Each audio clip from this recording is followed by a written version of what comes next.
Sorry, Chris, for being a little late today. I had to get to a save point in Claire Obscure. Oh, still playing, huh? I am slowly. I know that the game is roughly 30 to 35 hours or something like that. I don't know. I should look it up in time to beat right now.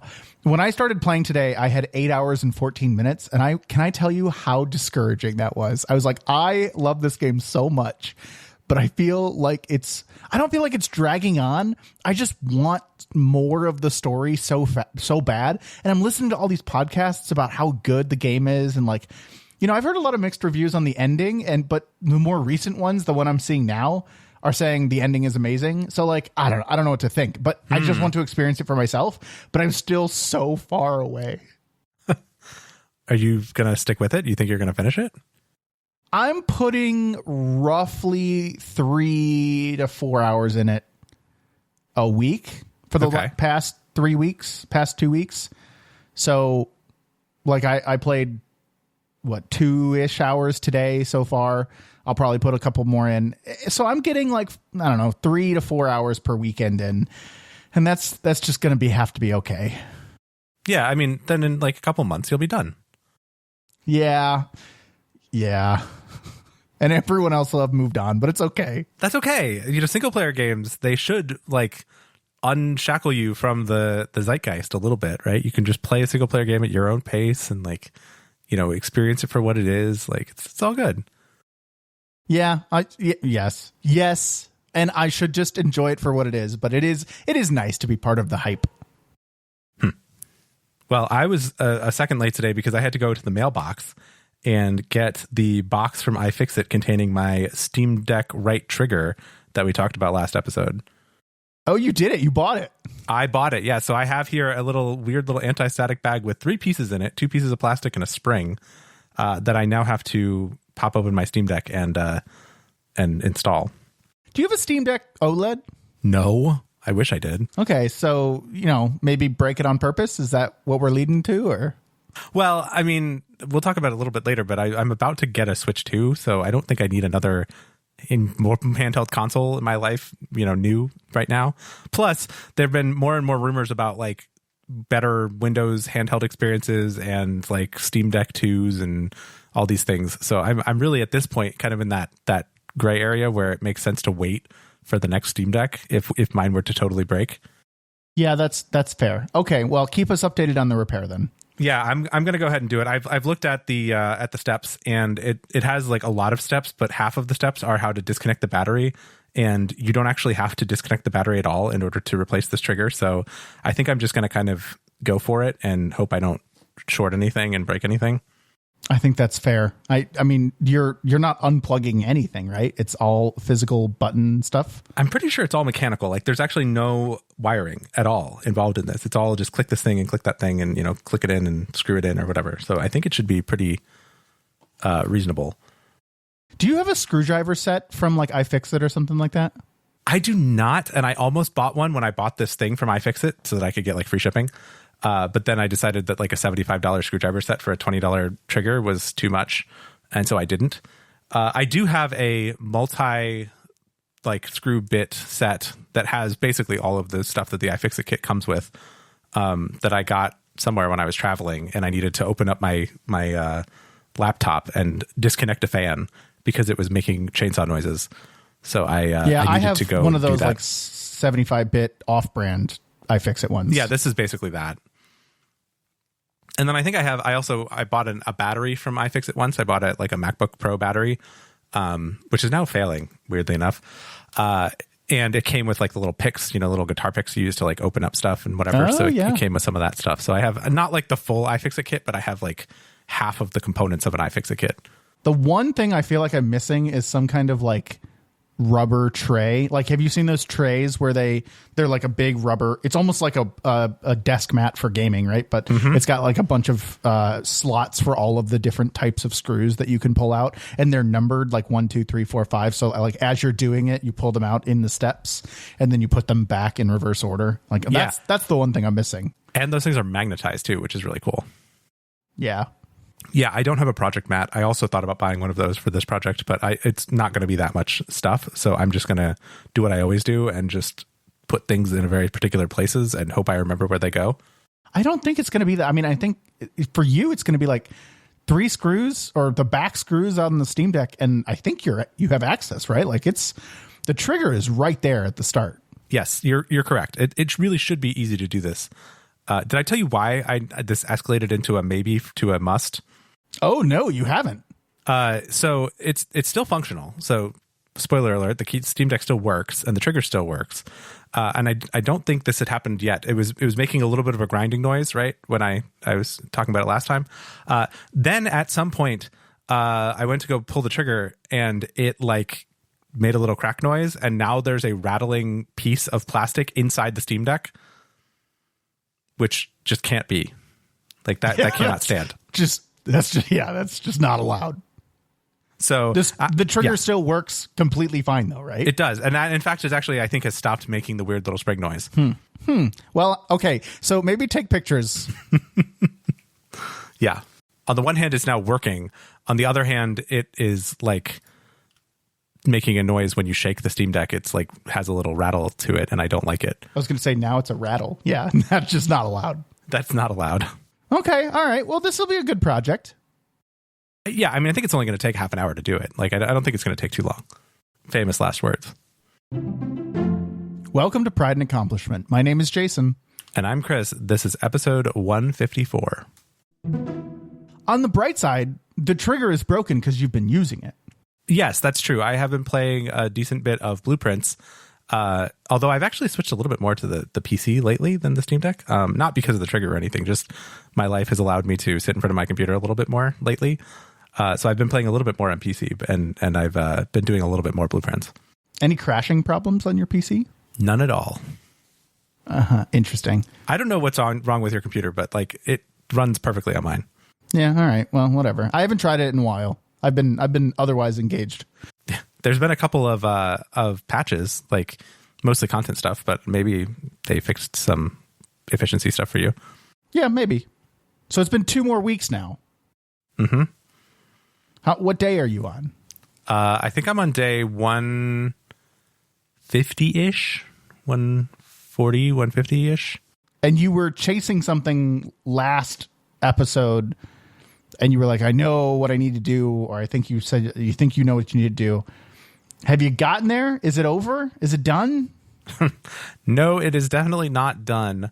Oh my goodness. But I am running out of steam here. Like I have been kind of doing it, and like there's a couple of things where like I'm pretty sure I know what I'm supposed to do. It's partly because of some spoilery stuff and partly because I have some intuition on it. But also it's just kind of getting to the point where the repetition and the RNG of it all is like too much. If they would give you and they do, it does as you go get easier to control what you get, right? To manipulate the draft pool and manipulate the drawing and all that stuff and re-roll and do all those things. But I still almost wish that there was a even more straightforward, like just go to this place and you can spend coins and buy any item you want at any time. And like, you know, really kind of open it up to the, okay, you've paid your dues, you've done this, you know, after 150 days, it should just like open up the, you know, whatever, I don't know what they would call it, but, the vault, right? And I think there's a thing called the vault, but anyway, that where you could actually like get any item you want, and they don't. And so I'm at the point now where it's just like very repetitive, and most runs I don't feel like I'm making like forward progress. And so that is challenging to say the least. So let me ask a question. Are there cheats for this game? Like console commands? No. Okay, because that would solve this problem if you really wanted to just be like, just give me a shovel. Yeah, I know that would solve that problem, but no, I mean, getting a shovel is relatively easy, but there's certain things where like there's a workshop where you can combine items, and in order to like some of the recipes are 3 items of combination, which means you have to randomly get all 3 of those items. And there's ways to, you know, store items and manipulate them a little bit, but like, boy, it was tough to get to the 3 items I needed to build the thing I wanted to do, the stuff I needed to do. And then I did it, and then it's like, okay, here's another puzzle thing. And I was like, you know, I don't know how I'm going to get that done. I don't know how this is going to be successful. Like, I don't know if I can keep going. I don't know. Well, by the time this episode airs, you won't have to. That is True. Yes, because there'll be other things to do at that point. But I'm a little bit sad because I think there is like a final area of blueprints that sounds really cool. And I don't know if I'm ever going to get there. I mean, is it just to the point where you're just go watch it on YouTube? Almost. I mean, not quite. I think really what I want is somebody to tell me exactly what I need to do right now. Like, because I haven't done that yet. I haven't looked up exactly what I need to do. The problem is I think the RNG is going to get in the way. And I could also see myself coming back to this game in like 6 months and just trying again and with a little bit of a fresher perspective. Okay. All right. So I don't want to like totally spoil it, but also I'm not that far off. You don't need many more days. I mean, I would say you'll be well distracted in just a few days with the Switch 2. So I don't know. I don't think this is a problem that we really need to solve because it'll just transition naturally. It's fine. Yes, this is a self-solving problem, and that's okay. But it's been a fun ride up to this point. Good. I still have not played it. I don't have any intention here soon, but maybe eventually. I do recommend it. I highly recommend at least doing the first, like, the Find Room 46 thing. Okay, yeah, roll the credits. Right, roll the credits and then decide if you want to keep going from there. So, Chris, do you still have a Switch 2 on the way? Well, that's an interesting question. I think I do. I hope I do. But Reddit is not helping my anxiety levels in this regard. No, there are a lot of scary stories out there of retailers just kind of saying, nope, canceled. Yes. So to remind everyone, I have a pre-order through Walmart and it is showing, I check it at least once a day.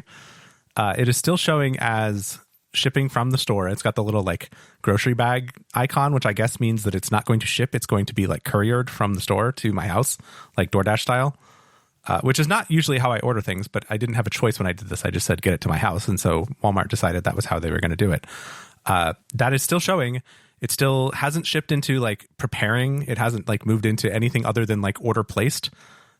So that's a little bit interesting. I'm sure that's because, you know, the turnaround time on that's going to be same day, basically, when the person goes and picks it up at the store and brings it to my house. But I'm just nervous. I'm getting nervous that that's somehow going to go wrong.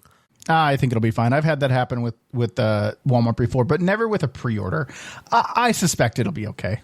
Yeah, I mean, it'll probably be fine. The other thing I'll say about it is there have been a lot of stories and a lot of like pictures and things of like the stock that the retailers are getting, right? A lot of the retailers have them in stock now, and like in the back room kind of a thing. And right. I think I saw something that said like Best Buy is going to have twice as many units for same day pickup as compared to pre-orders or something like that. I mean, it was a lot. So like if you really wanted one and you didn't get one, you could just go stand in line at a Best Buy without a pre-order and like they probably would have one for you. I could try. I mean, is Best Buy doing a midnight release or or just when they open? Best Buy's doing a midnight release. I don't know if they're doing midnight releases without an existing pre-order or not. Like you might have to ask them like if it's worth going and showing up at midnight or 11 o'clock or whatever. But like if they'll have a line for, you know, no pre-order or whatever. Otherwise you may have to go when they open in the morning on the next day. I'm not going to do that. You don't want to go to Best Buy at like 11 a.m. on Thursday? Like, if I had a pre-order that was like going to be given to me at midnight, I would maybe go No, I still wouldn't. I wouldn't care enough because I have to work the next day. Like I'm going to work the next day no matter what. So I would go get it on Friday to play over the weekend. That's fair. But anyway, it sounds at least like there's going to be some amount of availability that's beyond the kind of pre-order stock. I don't know that you'll be able to order it online. Like you may have to physically go to a store, but there might be a chance of being able to get one. Yeah, I might swing by Best Buy. You know, it's in a general area for me where it's close to some fast food places that I go to regularly. So I think I might just swing by there every now and then and be like, you got any Switch 2s in stock? And eventually I'll find one. Yeah, I mean, you might even be able to check the app. I don't know if that's the kind of thing that would show up as in stock, you know, available for in-store pickup kind of a thing. Because like if you could do an online order for an in-store pickup, that's the best way to go. Because then you physically go there and you walk in, but like they already have it picked for you, and like you just go to the thing, show them your driver's license, and walk out with it. I don't know what decade you're in, Chris, but you don't even walk in anymore. You park in the curbside and they bring it out to you. Oh my gosh, I've never done that, but I do see those parking spaces. I'm old fashioned, I guess. Yeah, it's actually the most amazing thing in the whole world. Yeah, I've Especially never at done the Target. like Target. Yeah, the Target, like just open your trunk and they put the stuff in it kind of thing. I've never done that, but I've heard stories. It's amazing. You don't have to speak to anyone, and they don't speak to you. Weird. I mean, it's nice, but weird. Anyway, so by the time this episode airs, we're gonna have Switch 2's launched. You still have not gotten an order email from Nintendo, right? Like you're Nope. not just holding out on me here. No, I am not. I promise I have not received any correspondence from Nintendo since the thing we talked about last time where they said, thanks for registering your interest in being able to give us money for a Switch 2. We will eventually maybe tell you that you can give us money for a Switch 2, which they have not done yet. Yeah, I think that whole thing was a lie. Very well could be. I really don't know. Like we are now, as we record this, like we were recording on Sunday. This thing comes out on Thursday, and I still haven't received any information from Nintendo about being able to pre-order it. I mean, maybe you just didn't make the cut. Maybe they went by like how long people have been subscribed or how much money they spent on the store. I mean, you have no idea how they ordered it. Yeah, I'm sure I'm not the biggest like revenue generator of the Nintendo Switch, but also I'm not like at the bottom either. Like I've had a Nintendo Switch Online subscription for, I want to say like 7 years, it says when I turn on my Switch.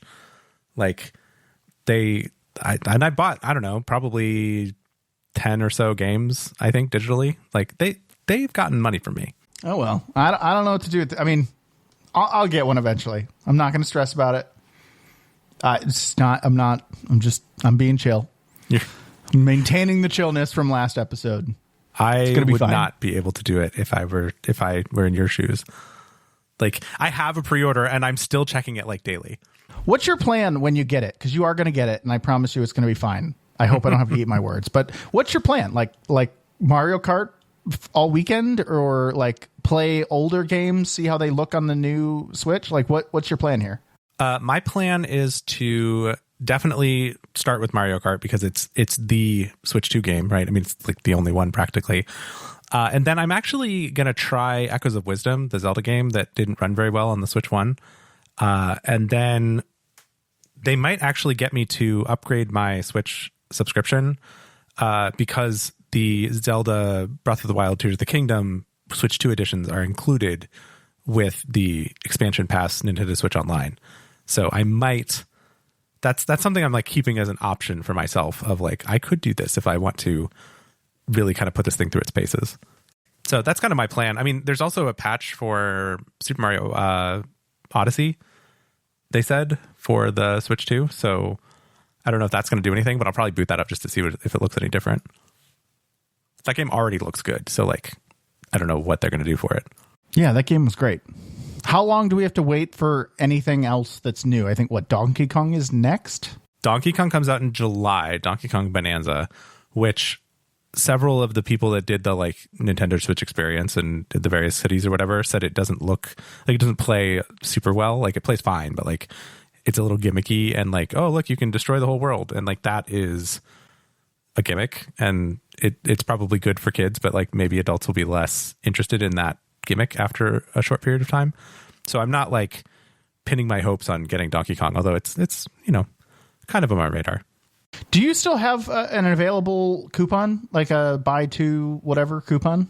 I have one of those vouchers left. I'm thinking about using it on the Kirby game. Okay.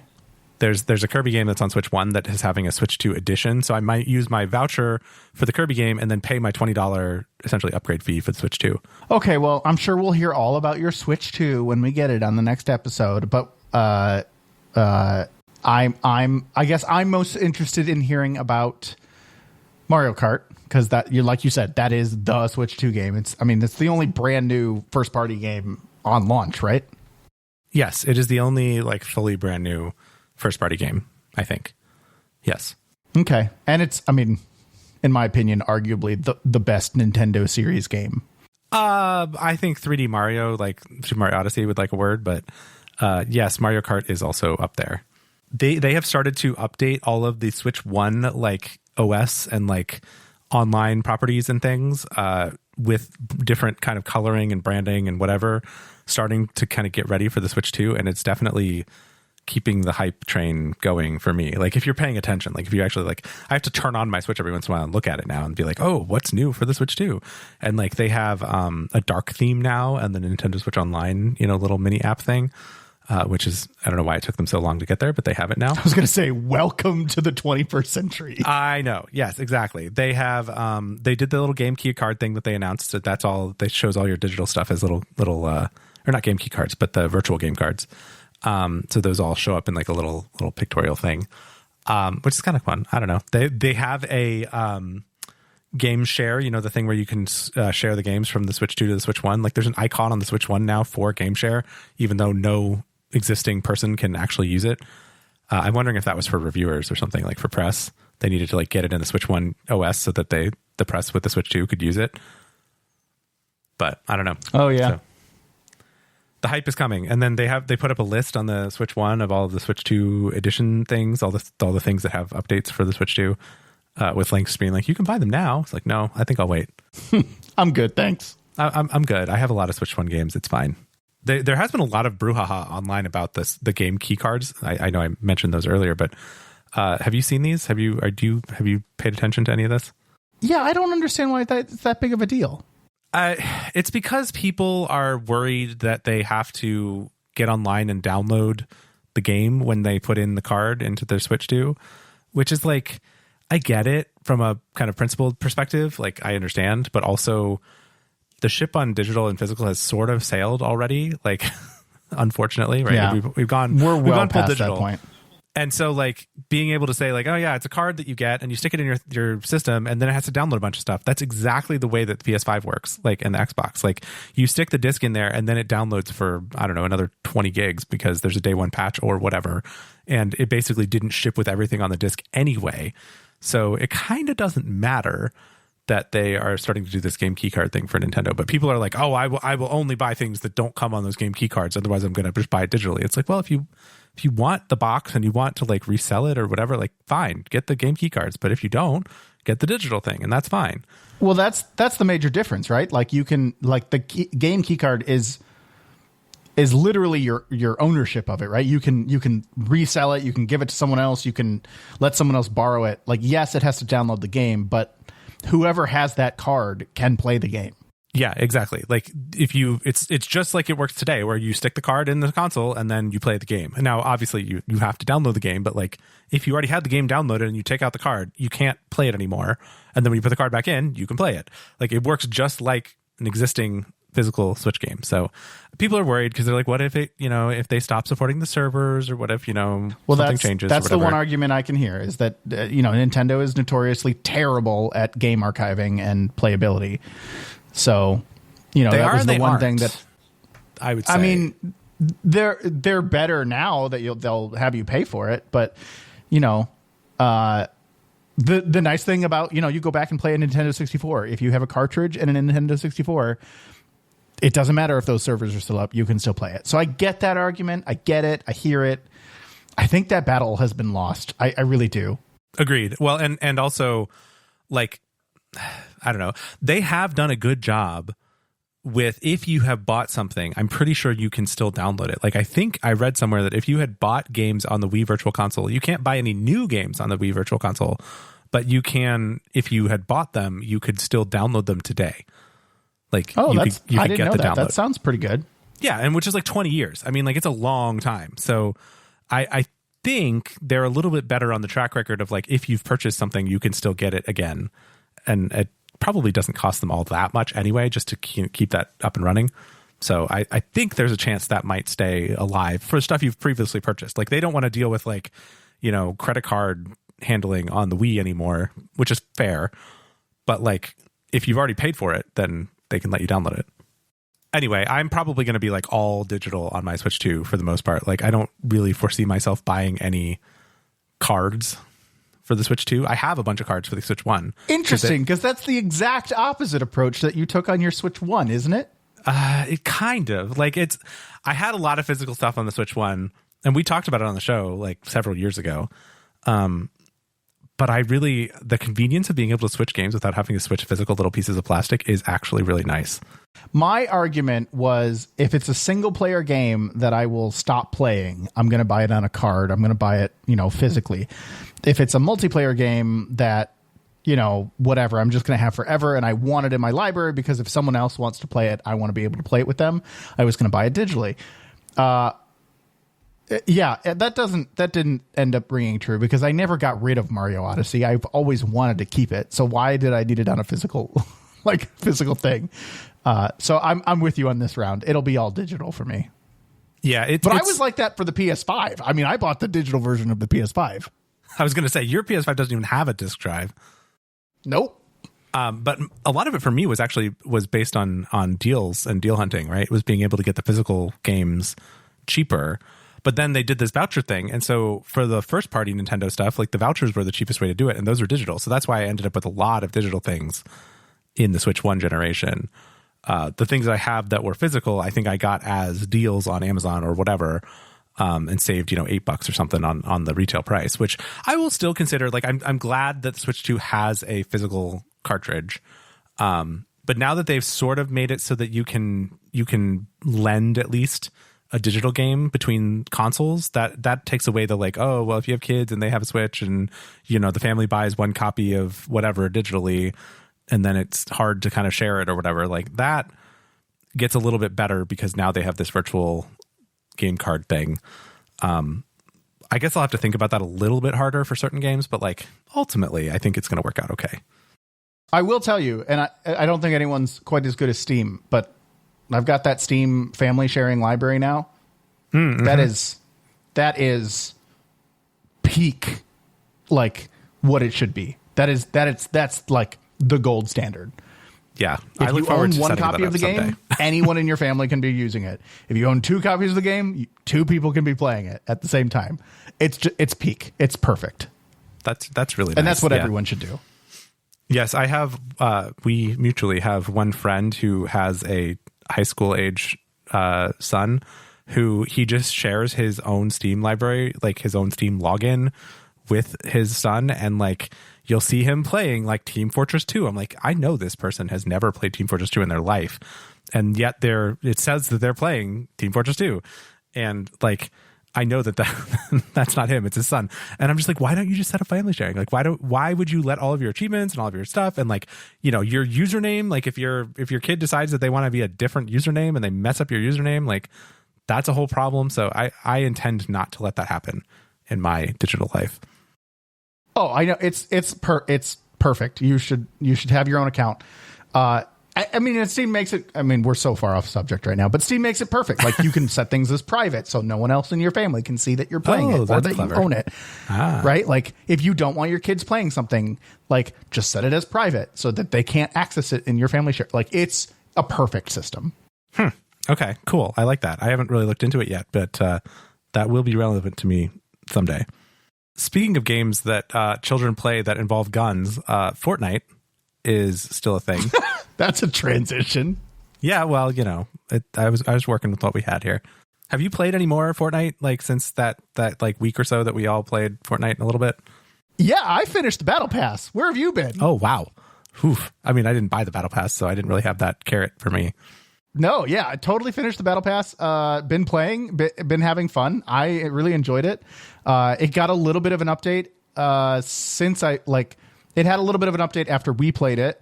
That changed some of the things. Like it added more people to kind of interact with and do quests for. And since then, it has gotten yet another update. Like the whole thing was planned out kind of on their page. Like you could go see the schedule. Mm-hmm. But yeah, now it's got more stuff now, more quests, more people, more kinds of stuff going on in the world. And then it all culminates with this like huge event on June 7th.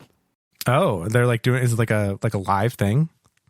Yeah, like an in-game event, like they, crazy things that they do. I don't know. Maybe they're announcing the next Star Wars movie because that's apparently something Fortnite gets to do now. They did that with episode 9, right? Yes, I know. Huh. Well, I haven't played a lot of Fortnite, but what Fortnite I have played, I did try it on my phone because, Epic and Apple have been fighting. But finally, Apple allowed them to put Fortnite back into the iOS App Store. So I put Fortnite on my phone, and it downloaded really quick, and I was like, oh, neat. And it was very fast. And I was like, oh, this is going to be one of those games where you start it and it's like, just kidding. We have 12.5 gigabytes of stuff to download onto your phone now. And I was like, all right, well, good thing I have a big phone. I guess I can do this, do it for the show. Right. So I downloaded 12.5 gigabytes of stuff onto my phone.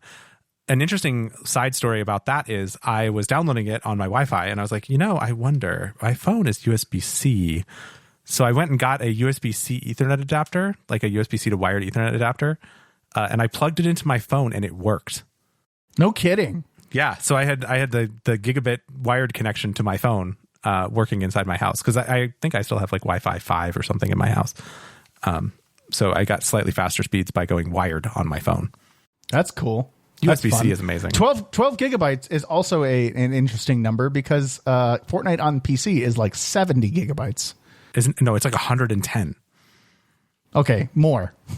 Yeah, it's huge. Huge. It's 10 times smaller on the phone. Yeah, well, which makes some sense because like it's lower resolution and like, there's not as much stuff, I guess, to render. Like they don't need high quality textures because it's made for kind of a small phone. Did it run well? It actually ran very well on my iPhone 15 Pro. I just booted it up right now just because I was like, oh, I can tell you what the menu says and stuff. It has a 3 gigabyte update on my phone right now, like to download. Just cause. Why not? Right? Like, here you go. Here's 3 gigabytes of Fortnite update. Got to put more Star Wars stuff in there, man. Yeah. So needless to say, this is not something I'm doing every day. And it's not something that like I'm probably going to keep on my phone for a while. But I don't know. It was kind of a fun little experiment. You were telling me before the show that you played Fortnite on your phone, and I was like, oh my God, I don't know that I would love to play a battle royale on my phone. And you were like, no, I played Festival. And I was like, oh yeah, that's right. Fortnite is gaming all into one app. Precisely. Yes. Get with it. Like all the games are in Fortnite. I should have done a Sheets run. On my phone. You should have done a Sheets run on your phone. That would have been that tie everything together. Oh man. All right. Now, once this 3 gigabyte download finishes, maybe I'll go on a Sheets run. Do you have a Backbone like connected to it right now? I do. I have a Backbone PlayStation Edition controller. Nice. Yeah, it's pretty good. The Backbone, we talked about it on the show, but like the sticks are a little bit short. They're kind of like Joy-Con sticks. And the triggers are a little bit weird, but otherwise it's pretty nice. So, do you remember when I was selling everyone on the Fortnite crew like last episode or whatever when we all started this journey? Right, where you get the subscription and you get the Rocket League Battle Pass and also the Fortnite Battle Pass.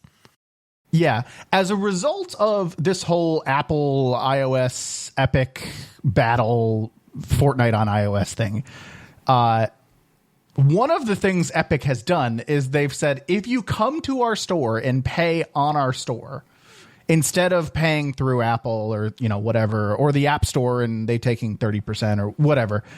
I don't know where it all landed, but regardless of that, if you come to our store and buy directly from the Epic Store, you get 20% rewards, which is basically 20% Epic cash back.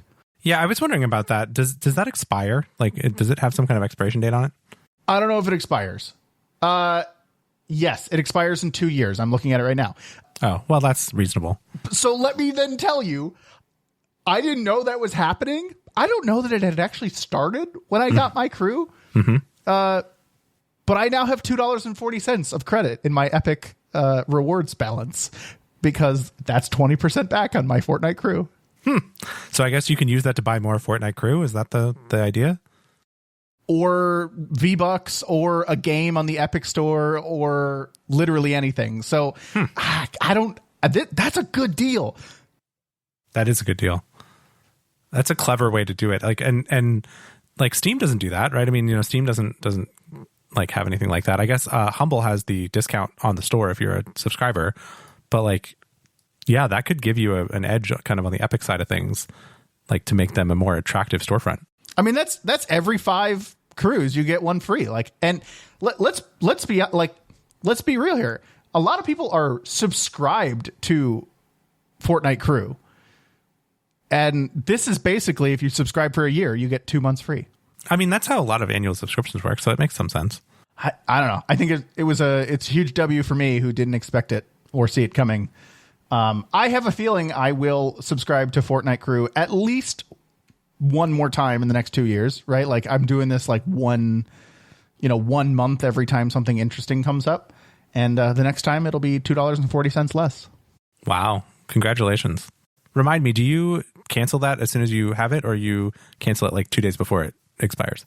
I cancel it before it expires because I think somewhere I read there's some thing like your subscription doesn't stop. You earn everything you got, but something changes when you cancel. And I can't remember exactly what it was.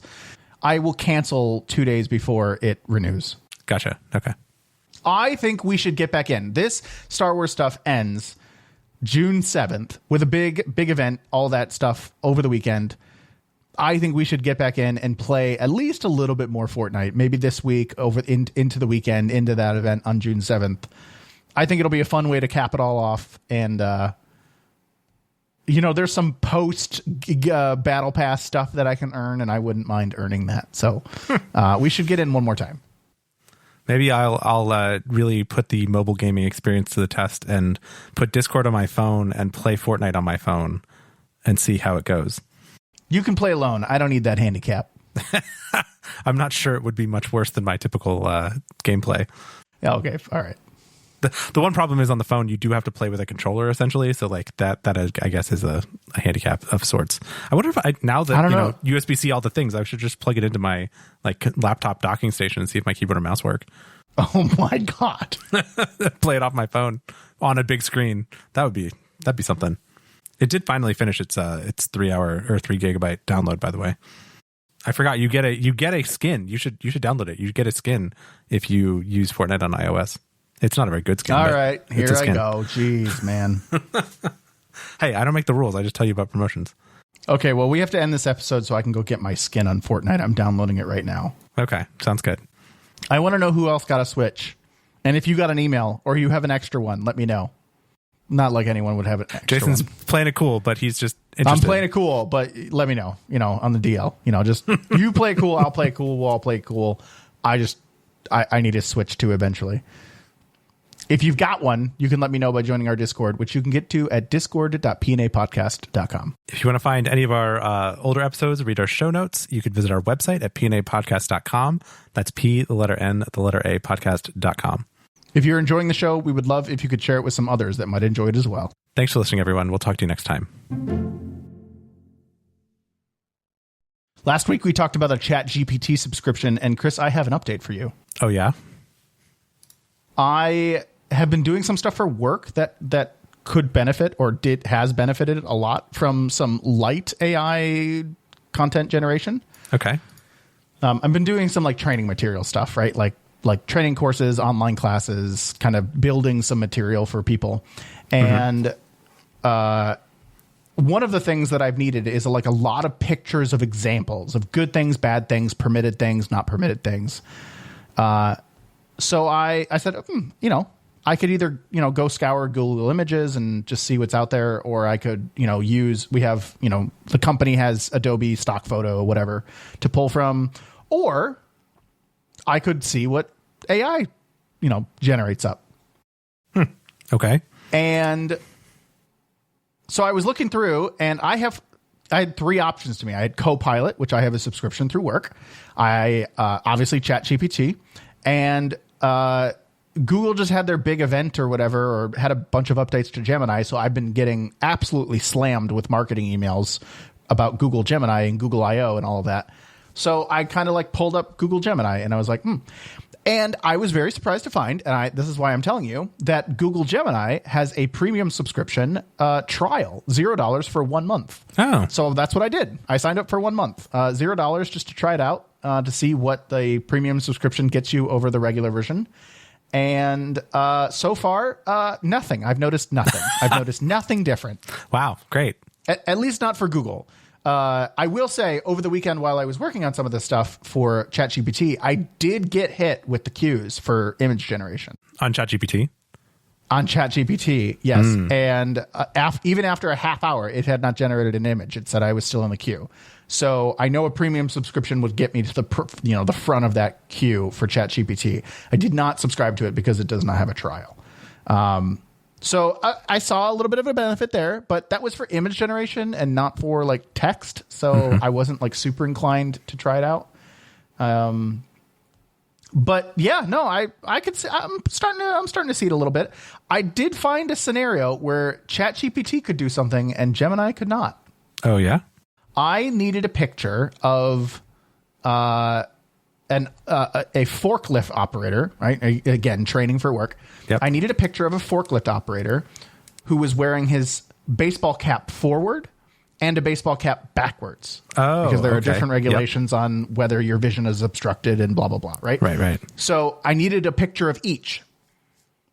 Both of them could generate a realistic looking image of someone wearing a regular baseball cap. But no matter how I typed it out, no matter how I tried to tell Google Gemini to put the baseball cap on backwards, it never got it. Never. Huh. It gave me people driving forklifts that don't exist, that were like backwards, where the controls are in the back and the forklifts are in the, the forks are in the front. Yeah, you said things backwards. where people sitting sideways. I mean, it gave me all, I tried every incantation of the words I could. Gemini just could not do it. ChatGPT, first try, got it, no problem. Wow. Okay. Well, I mean, I guess they're all trained on different stuff, right? It was very cool. Very cool stuff. I'm surprised Adobe, well, they're supposed to have some AI thing, right? Like Adobe stock has something. Yeah, they have similar tools. I'm not as well versed in them. I do have a Adobe Creative Cloud license through work, but I didn't want to install all their stuff, and I wasn't going that route. For sure, yeah. No, Adobe, Creative Cloud stuff is like a not a virus, but like it definitely infiltrates your system a little bit. I had a little bit of an AI experience this past week or so that I was playing with. I have a terminal. I think we may have mentioned the terminal device, which is like a little e-ink screen that has a Wi-Fi connection in it, and it can like get data and do stuff. And I was playing with the idea of writing a Python script to pull some data and do some data manipulation and like, take a bunch of CSV files and like pull some stuff out of them and stuff. But I didn't really want to use pandas, and I didn't want to like get the whole data science Python package out of the world. And so I was like, ooh, this is the kind of thing that's really good when you ask AI to like do something, but don't use this library kind of a thing. Cause like there's built-in CSV handlers in Python and stuff, which are good. But then I was also like, ooh, can I take this one step farther? And so I still have a JetBrains subscription to the JetBrains IDEs, right? So PyCharm, which is now, they've taken away the PyCharm Professional and Community Edition differences. They just have like PyCharm Pro or something inside of PyCharm, the single download. They have added AI, like an AI helper thing to that as an option. So you can either basically tie it up to ChatGPT, or you can run models locally, which is what I did to try it out, using Olama, which is like the local little language server thingy, or AI LLM server thingy that Facebook Meta has made. They have you can download whatever models you want. And I, on my fancy MacBook Pro M1 with 64 gigs of RAM, I was able to download one, like the second medium level Code Llama GPT, or whatever you want to say, LLM, and run that as kind of a companion to my coding in Python. And it actually kind of worked. Wow. That's pretty good. Did you feel that it was not as good or went slower because it was a local model? It went slightly slower, I'll say, like, especially the first prompt. Like, it took a second to kind of like get its memory reserved or spin up or do whatever it does. And then after that, it was better, but it was also definitely slower than like if you're using Copilot or something like that. It was also slightly less like capable, I would say, than like GitHub Copilot, which I have at work. Whereas GitHub Copilot, I can just like tell it to like do something. I can just be like, take this and write that and do this. And it's like really good at manipulating the code that I already have. Like, and it does like autocomplete, it does suggestions, right? Whereas with the offline mode in PyCharm, I had to physically write out all of my questions. I had to tell it like, using this file or using this format or whatever, do this thing. And it would give me stuff in like the sidebar, and then it'd let me copy paste that into my code. But like Copilot, GitHub Copilot in VS Code is really nice because it just like, you type a comment of what you're about to do, and then it's like, okay, you want to tab complete the entire method? You're like, oh, yeah, okay, cool. And then you can just check that. You can just spend the time reading and making sure that it did the right thing, as opposed to typing out a whole prompt with like, detailed description of what you're going to do. But overall, if you were like on an airplane, for example, and you were trying to work and you wanted to use an LLM, you could do that with this offline local thing, whereas you'd have to pay for airplane Wi-Fi if you wanted to use like ChatGPT. Yeah, that's nice. That's a cool use case. I didn't know you still I'm honestly still stuck on the fact that you still have a JetBrains subscription. It's actually about to come up for renewal like day after tomorrow or something, and I think I'm going to keep it. I don't use it. That's pretty good. I got rid of mine a long time ago. I don't use it a lot, but when I do use it, I'm really glad I have it. So like, I'm on the after the third year, you get the really good discount, and I still have that. So it's like $100 a year, $150 a year, and so it's like not bad like to keep it. And I just kind of count it as like a professional development thing. Yeah, that's good. That's good. Okay, well, I'll keep you updated. I mean, you keep me updated. I think. I literally told someone at work on Friday. I said, I think I'm going to take this project on because I need to flex my vibe coding muscles. Oh boy. So yeah, I took a project that I think I can complete with some AI vibe coding. I'm going to try it out. I'm going to try.